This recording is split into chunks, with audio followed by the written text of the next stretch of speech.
नमस्कार विद्यार्थी मित्रांनो, पढ़ाई से दोस्ती या आपल्या यूट्यूब चॅनलवर सर्वांचं स्वागत आहे. आजच्या व्हिडिओ सेशनमध्ये मी तुमच्यासोबत डिस्कस करणार आहे एक खूप इम्पॉर्टंट नोटिफिकेशनबद्दल जे की इंडिया पोस्टच्या द्वारे रिलीज केलं आहे. GDS ऑनलाईन एंगेजमेंट हा तुम्ही प्लॅटफॉर्म या ठिकाणी बघू शकता. ऑफिशियल वेब पेज आहे. तर तुम्ही या ठिकाणी बघू शकता Bihar and Maharashtra circle cycle 3 notification release. या ठिकाणी तुम्ही नोटिफिकेशन डाउनलोड करू शकता. महाराष्ट्रासाठी 2428 टोटल पोस्ट आहे. तर या पूर्ण नोटिफिकेशनबद्दल कसं ॲप्लाय करायचं, कोणत्या ठिकाणी ॲप्लाय करायचं, प्रिव्हियस इयर कट ऑफ काय होता, कोणकोणते डॉक्युमेंट लागणार आहेत, ओके, किती फीज लागणार आहे. तर या सगळ्या गोष्टी आपण या व्हिडिओ सेशनमध्ये डिस्कस करणार आहोत. चला तर बघूयात पूर्ण ॲनालिसिस या पर्टिक्युलर नोटिफिकेशनबद्दल. तर हे आहे notification for the post of ग्रामीण दास सेवक सर्कल सायकल 3 फॉर 2020-2021. ओके, हे जे काही फायनान्शियल इयर आहे 2020-2021, तर ह्या इयरमधलं हे तिसरं सायकल आहे या पर्टिक्युलर जॉबसाठीचं.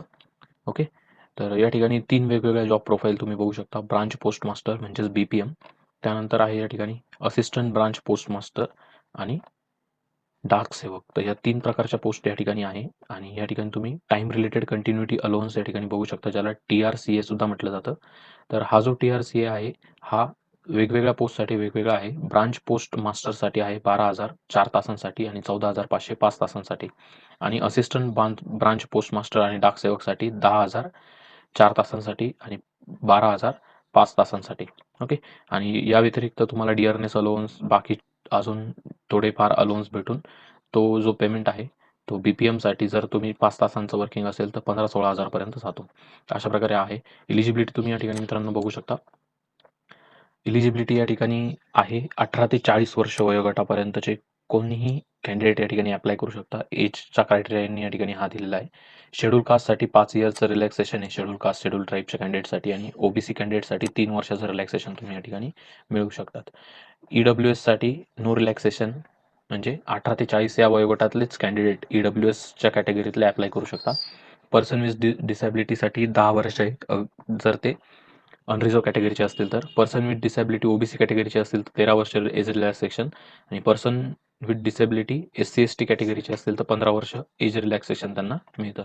ओके, तर अशा प्रकारे या ठिकाणी तुम्ही बघू शकता. एज्युकेशनल क्वालिफिकेशन तुमचं फक्त 10वी पासआउट तुम्ही असणं गरजेचं आहे आणि प्युअरली जे 10वीचे मार्क्स आहेत तुमचे, तर त्या मार्क्सच्या बेसिसवरतीच ही मेरिट लिस्ट लागणार आहे. कोणतीही एक्झाम नाही आहे, कोणताही इंटरव्ह्यू नाही आहे. फक्त तुम्हाला व्यवस्थित फॉर्म भरायचा, व्यवस्थित प्रेफरन्स भरायचे आणि त्या बेसिसवरती 10वीचे जे तुमचे मार्क्स आहेत त्या बेसिसवरती तुमचं फायनल सिलेक्शन होणार आहे. कंपल्सरी लँग्वेज तुम्हाला महाराष्ट्राची कंपल्सरी लँग्वेज जी आहे मराठी ती आली पाहिजे. जर तुम्ही गोवा सर्कलमधनं फॉर्म भरत असाल, कारण महाराष्ट्र आणि गोवा हे एकाच सर्कलमध्ये येतं, तर गोव्याच्या ज्या काही पोस्ट आहेत तर त्या तुम्हाला भरायच्या असेल त्या ठिकाणी तुम्हाला लोकल लँग्वेजमध्ये मराठी किंवा कोकणी या 2 भाषा निवडण्याचा ऑप्शन त्या ठिकाणी दिलेला आहे. बरोबर? तर या ठिकाणी वेगवेगळे नेम्स ऑफ सर्कल आणि त्यांच्या ऑफिशियल लँग्वेज यांची एक लिस्ट दिलेली आहे. तुम्ही या ठिकाणी बघू शकतात.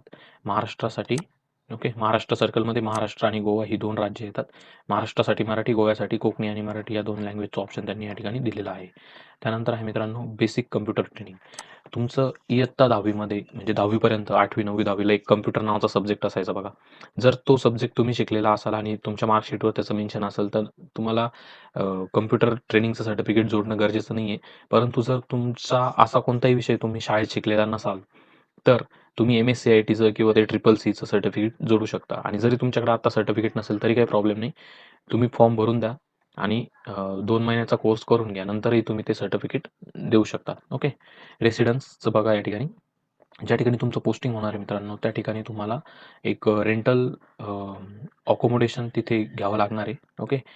तर त्याची स्पेसिफिकेशन या ठिकाणी दिलेली आहे. ज्या ठिकाणी तुम्ही पोस्ट व्हाल तर त्या ठिकाणी त्या विलेजचा जो सेंट्रल स्ट्रीट आहे किंवा जो मेन रोड त्या गावातला आहे, त्या ठिकाणी तुम्हाला एक 10 बाय 10ची रूम घ्यावी लागेल ग्राउंड फ्लोअरवरती आणि त्या ठिकाणी तुम्हाला हे तुमचं ब्रांच पोस्ट ऑफिस सेट करावं लागेल. ओके. त्याबद्दलचे थोडेफार अलाउन्स पण भेटतात. ओके. त्यानंतर आहे मित्रांनो नॉलेज ऑफ सायकलिंग. तुम्हाला कोणतीही टू व्हीलर, मोपेड गाडी किंवा सायकल येत असेल तर ते गरजेचं आहे या ठिकाणी. Adequate means of livelihood.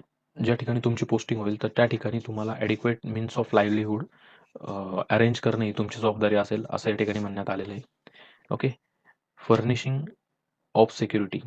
Okay. तर थोडेसे सिक्युरिटी रिलेटेड काही क्लॉजेस या ठिकाणी दिलेले आहेत. जर तुम्ही हा जॉब ॲक्सेप्ट केलात, तर तुम्हाला 25,000चं डिपॉझिट रक्कम ठेवावी लागते. आतापर्यंत जरी असं होतं, परंतु यांनी या ठिकाणी 1,00,000पर्यंत म्हटलेलं आहे. म्हणजे तुमच्या सोबत काहीतरी बॉन्ड करून घेतला जाईल 2 किंवा 3 वर्षाचा. Accommodation for locating branch post office. Okay. तर ज्यावेळेस तुम्हाला एखादं ब्रांच पोस्ट ऑफिस अलोकेट होईल फायनल मेरिट लिस्ट नंतर, तर त्यानंतर तुम्हाला 30 दिवसाच्या आत त्या ठिकाणी अकोमोडेशनची सोय त्या गावामध्ये करणं जरुरी आहे. तर अशा प्रकारे या ठिकाणी दिलेलं आहे. Fulfilment of other terms and condition. तर या अदर टर्म्स अँड कंडिशन या ठिकाणी काय दिलेलं आहे तुम्ही बघू शकता. ओके. पर्सन विथ डिसेबिलिटीसाठी त्या दिलेल्या आहेत. ओके. त्यानंतर कोणकोणते ऑप्शन्स आहे तुमच्याकडे GDS पोस्टसाठी अप्लाय करण्यासाठी त्याबद्दल या ठिकाणी तुम्ही इन्फॉर्मेशन वाचू शकता. सिलेक्शन क्रायटेरिया या ठिकाणी दिलेला आहे बघा. Selection will be made as per automatic generated merit list as per rules based on the candidate online submitted application. Okay. तर या ठिकाणी कोणताही लेखी परीक्षा किंवा इंटरव्ह्यू नाही आहे मित्रांनो. त्यामुळे काय होणार आहे, की जो काही तुम्ही फॉर्म भरला आहे, त्या ठिकाणी तुम्ही जे काही व्यवस्थित तुमचे मार्क्स भरतायत, तर ते एकदम व्यवस्थित तुम्हाला भरायचे आहेत. ते मार्क्स भरल्यानंतर जे काही तुम्ही इन्फॉर्मेशन तुमच्या ॲप्लिकेशन फॉर्ममध्ये भरणार, त्याच्या बेसवरती automatic system generated merit list या ठिकाणी तयार होणार आहे.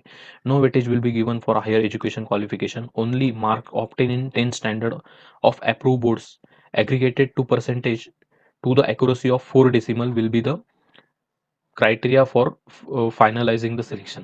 ओके. तर 4 डेसिमल पर्यंतची जी ॲक्युरसी आहे तुमच्या पर्सेंटेज मार्क्सची ती या ठिकाणी कन्सिडर करण्यात येईल असं या ठिकाणी म्हटलेलं आहे मित्रांनो. तर अशा प्रकारे ही पूर्ण जी काही नोटिफिकेशनची सायकल आहे ही मी तुम्हाला सांगितली. अंदाजे 1 वर्षाच्या आत तुम्हाला हा जॉब भेटून जातो. ओके. तर अशा प्रकारचा हा पूर्ण जॉब प्रोफाईल मी तुम्हाला या ठिकाणी सांगितलं आहे. हाऊ टू अप्लाय या ठिकाणी काही इन्स्ट्रक्शन दिलेलं आहे. सर्वात पहिली तुम्हाला रजिस्ट्रेशन करायचं आहे. त्या ठिकाणी तुम्हाला काही बेसिक डिटेल भरून ईमेल आयडी, मोबाईल नंबर टाकून OTP येईल. तो OTP टाकल्यानंतर तुम्ही रजिस्ट्रेशन करू शकता. त्यानंतर तो लॉगिन आयडी, पासवर्ड तुम्ही क्रिएट कराल. त्या बेसिसवरती या ठिकाणी ॲप्लिकेशन तुम्हाला करायचं आहे. तर ॲप्लिकेशन तुम्ही 27 एप्रिल ते 26 मे या कालावधीमध्ये करू शकता मित्रांनो. आणि तुमचा जो एज क्रायटेरिया आहे तो 27 एप्रिल या डेटला 18 ते 40 या वयोगटामध्ये असला पाहिजे. तर ॲप्लिकेशन करताना तुम्हाला ही डिटेल भरायची आहे. तुमचं स्वतःचं नाव कॅपिटल लेटरमध्ये भरायचं 10वीच्या मार्कशीटप्रमाणे. त्यानंतर तुमच्या वडिलांचं नाव, mobile number, date of birth, gender, community, तुम्ही फिजिकली हँडिकॅप आहात की नाही त्याबद्दल तुम्ही या ठिकाणी तुम्हाला हे भरायचं आहे. कोणत्या स्टेटमधनं तुम्ही 10वी पास केली ते लिहायचं आहे. कोणत्या इयरमध्ये तुम्ही 10वीची परीक्षा दिली ते लिहायचं आहे. कधी पास झालात ते लिहायचं. अशा प्रकारच्या ही काही बेसिक इन्फॉर्मेशन भरायची आहे तुम्हाला. त्यानंतर तुम्ही हे सर्टिफिकेट तुम्हाला या ठिकाणी जोडायचे आहे. 10वीचं मार्कशीट जोडायचं आहे. ओके. जर 10वी तुम्ही रिपीटेड दिली असेल म्हणजे काही विषय तुमचे बॅक असतील आणि नंतर पुन्हा तुम्ही 10वीची परीक्षा दिली असेल तर त्यानुसार ते पण सर्टिफिकेट तुम्हाला या ठिकाणी जोडायचं आहे. त्यानंतर डेट ऑफ बर्थचं तुमचं काही प्रूफ असेल तर त्याबद्दलचं सर्टिफिकेट तुम्ही या ठिकाणी जोडू शकतात. ओके. कॉम्प्युटर सर्टिफिकेट तुम्ही जोडू शकतात. त्यानंतर कास्ट सर्टिफिकेट जर तुम्ही कोणत्या पर्टिक्युलर कास्टला बिलॉंग करत असाल तर ते कास्ट सर्टिफिकेट जोडायचं आहे. ते तुम्हाला ध्यानात ठेवा की central government approved caste certificate तुम्हाला जोडावं लागणार आहे. क्रिमिलियरसाठी पण आणि EWSसाठी पण. SC-STचं जे स्टेटचं आणि सेंटरचं कास्ट सर्टिफिकेट असतं ते सिमिलर असतं त्यामुळे तुम्हाला ते काही नवीन काढण्याची गरज नाही. फोटो आणि सिग्नेचर तुम्हाला अपलोड करायची आहे. जर तुम्ही डिसेबल पर्सन असाल तर सर्टिफिकेट ऑफ डिसेबिलिटी तुम्हाला या ठिकाणी जोडायचं आहे. जर तुम्ही ट्रान्सजेंडर असाल तर त्याबद्दलचं सर्टिफिकेट तुम्हाला या ठिकाणी जोडायचं आहे. ओके. त्यानंतरच्या काही इम्पॉर्टंट इन्स्ट्रक्शन या ठिकाणी दिलेल्या आहेत. तुम्हाला काही डाऊट असेल तर इथं हेल्पलाईन नंबर दिलेला आहे. ईमेल ॲड्रेस दिलेला आहे. तुमचे डाऊट तुम्ही या ठिकाणी क्लिअर करून घेऊ शकतात. ओके. या ठिकाणी मित्रांनो तुम्ही बघू शकतात की ग्रामीण डाक सेवक vacancy position for Maharashtra circle. तर जवळपास 178 पानांची ही PDF आहे. महाराष्ट्रातील वेगवेगळ्या ज्या डिव्हिजन आहेत, जसं की Aurangabad division, Nashik division, Beed division, Pune, Mumbai, Navi Mumbai, Thane, Palghar तर अशा वेगवेगळ्या डिव्हिजन या ठिकाणी. हेड ऑफिसचं नाव या ठिकाणी दिलेलं आहे. त्यानंतर SOचं नाव या ठिकाणी दिलेलं आहे. BOचं नाव, ब्रांच ऑफिसचं नाव या ठिकाणी दिलेलं आहे. पोस्टचं नाव दिलेलं आहे. कॅटेगरी दिलेली आहे. कोणत्या कॅटेगरीसाठी ती पर्टिक्युलर पोस्ट अवेलेबल आहे. नंबर ऑफ पोस्ट किती वॅकन्सीज आहे त्या पर्टिक्युलर हेड ऑफिसमध्ये त्या दिलेल्या आहेत. सॅलरी पे स्केल या ठिकाणी दिलेलं आहे आणि रिक्रुटिंग ऑथॉरिटी. बरोबर. तर अशा प्रकारचा हा पूर्ण चार्ट तुम्ही बघू शकतात आणि तुम्हाला ज्या एरियामधनं ॲप्लाय करायचं आहे तर त्या ठिकाणचे तुम्ही जे पण काही जे जे काही तुमच्या कॅटेगरी रिलेटेड पोस्ट असेल त्या पहिली सॉर्ट आउट करा आणि त्यानुसार तुम्ही ॲप्लाय करा. तुमच्या घरापासून कोणती पोस्ट जवळ आहे त्यानुसार तुम्ही करू शकता. या ठिकाणी मी बघा हायलाईट करून तुम्हाला काही दाखवलं आहे. कोणताही एक डिव्हिजन घ्या. इथे me for example Malegaon division घेतली. तर जनरल कॅटेगरीसाठी कोणकोणत्या पोस्ट अवेलेबल आहे BPMच्या तर त्या मी हायलाईट केल्या आहेत. मग त्या तुमच्या होमटाउनपासून किती जवळ आहे, किती लांब आहे, तुम्हाला 10वी ला किती मार्क होते. तर या सगळ्या गोष्टी मॅटर करतात तुमच्या प्रेफरन्समध्ये, तुमच्या प्रायोरिटी सिलेक्शन लिस्टमध्ये. ओके. या ठिकाणी तुम्हाला मी एक मार्क लिस्ट दाखवतो, जी की सिलेक्शन लिस्ट आहे ग्रामीण डाक सेवकसाठी. ओके. 2019ची जे काही कॅन्डिडेटने अप्लाय केलं होतं, तर त्यावेळीची ही सिलेक्शन लिस्ट तुम्ही बघू शकता. तर ओबीसीसाठी 94.5 ही एक टॉप मेरिट म्हणू शकतो आपण. अनरिझर्व्हसाठी 96.15 टॉप मेरिट आहे. त्यानंतर तुम्ही जर इथे खाली आलात, तर तुम्हाला हे इथे मार्क्स दिसतील. किती मार्क्सला कोणत्या पर्टिक्युलर लोकेशनला किंवा कोणत्या पर्टिक्युलर एस-ओ-बी-ओची पोस्ट ही भरली गेलेली आहे. तर तुम्ही या ठिकाणी बघू शकता. ओके. तर मॅक्सिमम 85 च्या खाली याचं मेरिट जातच नाही आणि जर तुम्हाला 85 च्या खाली मार्क असतील, तर एकदम रिमोट लोकेशनमधली जी प्लेस आहे किंवा जी व्हॅकन्सी त्याला तुम्ही पहिली प्रायोरिटी देऊ शकतात. ओके मित्रांनो. तर ह्या प्रकारे हे तुम्ही हे एक्सेल शीट बघू शकता या ठिकाणी. तर तुम्ही अशा प्रकारे जी काही तुमची प्रायोरिटी लिस्ट आहे ती सिलेक्ट करू शकतात. सर्वात पहिलं तर तुम्ही तुमच्या कॅटेगरीनुसार कोणकोणत्या पोस्टला तुम्ही अप्लाय करू शकता. त्या 20 पोस्ट तुम्ही इथे एक्स्ट्रॅक्ट करून घ्या.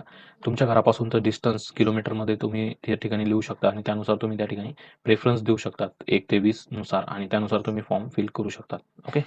एक अशा प्रकारे पूर्ण ह्या नोटिफिकेशनबद्दल मी तुम्हाला माहिती दिली मित्रांनो. जर तुम्हाला हा व्हिडिओ आवडला असेल तुमच्या मित्रांसोबतही शेअर करा आणि अशाच नवनवीन video, job notification, paper pattern, exam स्ट्रॅटेजीचे व्हिडिओबद्दल माहिती मिळवण्यासाठी आपल्या YouTube चॅनलला नक्की सबस्क्राईब करा. धन्यवाद विद्यार्थी मित्रांनो. भेटूयात आपल्या पुढच्या व्हिडिओ सेशनमध्ये.